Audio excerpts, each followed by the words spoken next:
Michael Bradley is not one to let his guard down with reporters. Toronto FC's captain can come across like a stone-faced killer during media scrums, remaining incredibly focused and concentrated, and showing very little emotion just as he does on the pitch. It was a rare sight, then, to see Bradley smile on multiple occasions and even let out a small chuckle when speaking to journalists during the team's final practice ahead of Saturday's home game against a Montreal Impact. Bradley has every reason to smile and let his hair down, so to speak, with the way the Reds are playing at the moment. Toronto is the hottest team in Major League Soccer, riding the 7-game unbeaten streak with 6 wins ahead of this weekend's 401 Derby. A midweek victory on the road versus Orlando City not only propelled Toronto past New York City FC for first place in the Eastern Conference, a position they've never held this late in the regular season in franchise history, but also to within 2 points of FC Dallas for first place overall in milliliters. So, all is well with TFC, and there's justifiable buzz around the team as it enters the home stretch of the milliliters campaign. Yet Bradley, as he so often does, serves as the voice of reason and calm. Moments after brandishing that rare smile, TFC's captain turns very serious, warning fans and the media alike that the team hasn't achieved anything just yet. And the message he has for his teammates: simple, don't let up. Not even for a second. Don't stop. Don't be satisfied with where we are because, ultimately, it means nothing. The mentality has to continue to be one of strength and commitment and determination to continue moving ourselves forward, continuing to improve, continuing to take points. You're not going to find anyone around here celebrating at the moment, Bradley said. It's easy to misinterpret Bradley's comments and view him as some sort of killjoy, as a joyless drone who's trying to put a damper on the party. He's not. The American international is enjoying TFC's success at the moment. He just wants everybody to remain focused at the task at hand.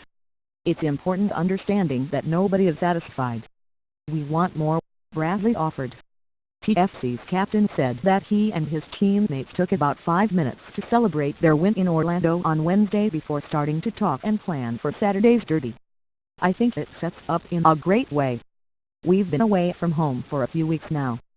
To have the chance to come back home on a Saturday night in front of our fans against our biggest rival, these are big games, Bradley stated.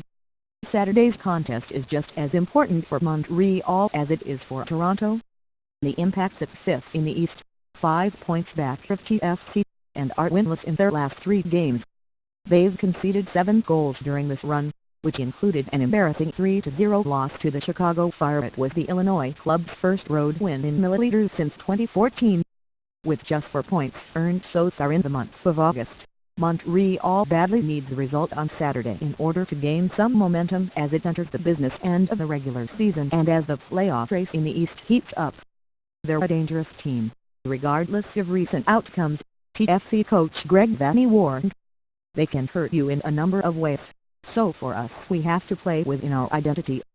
Canadian midfielder Jonathan Osorio echoed his coach's sentiments, adding that the Impact's recent run of poor form won't adversely affect the usual standard of intensity between the clubs when they renew their rivalry on the pitch on Saturday. These games are always different no matter how they're doing in the season. These two teams, we don't like each other. It's always a battle. These games are always about bragging rights, so right now the standings can go out the door, Osorio stated. Notes: Canadian midfielder Jay Chapman and newly acquired Panamanian international Armando Copper are questionable for a Montreal match due to fitness issues. Defenders Mark Bloom short-term injury and Canadian Ashtony Morgan long-term injury are both out for Saturday. French midfielder Niwache Road, who has missed the previous 6 games with a hamstring injury, is available for selection. Starting goalkeeper Clint Irwin has been sidelined since June 25 with a hamstring injury, but he is close to coming back.